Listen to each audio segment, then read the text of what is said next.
Hello guys, good morning. कसे आहात तुम्ही? आणि माझी ड्रेसिंग पाहू शकता मी आज काय केलेली आहे, कशी वाटत आहे, तुम्ही मला कमेंटमध्ये नक्की कळवा. आणि हो, चला आता बाहेरचा व्ह्यू पाहूयात. किती भारी असं झालेला आहे व्ह्यू. तुम्ही बघू शकता किती सुंदर असा व्ह्यू झालेला आहे बाहेरचा.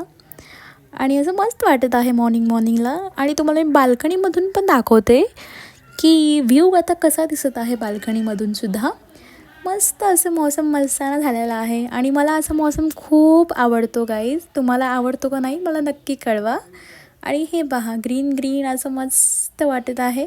असं वाटतं जसं आता पाऊसच येणार आहे. आणि चला आता मी टेरेसवरती आलेला आहे आणि टेरेसचं पण व्ह्यू तुम्हाला मी दाखवते. किती मस्त असं झालेलं आहे आणि हवा खूपच छान सुटली आहे गाईज. हे पहा किती मस्त असं व्ह्यू दिसत आहे टेरेसचं सुद्धा. आणि हो, तर चला आता थोडीशी वेदरचा व्ह्यू पाहूया. तुम्ही हे पहा कसं दिसत आहे माझ्या टेरेसवरून व्ह्यू. तुम्ही मला नक्की कमेंट करून कळवा गाईज. आणि इथे मी आहे थोडेसे छोटे छोटे क्लिप्स घेत आहे व्हिडिओचे, कारण मला खूपच असं आवडतं असं वेदर. त्याच्यामुळे हे पहा इकडे मी असं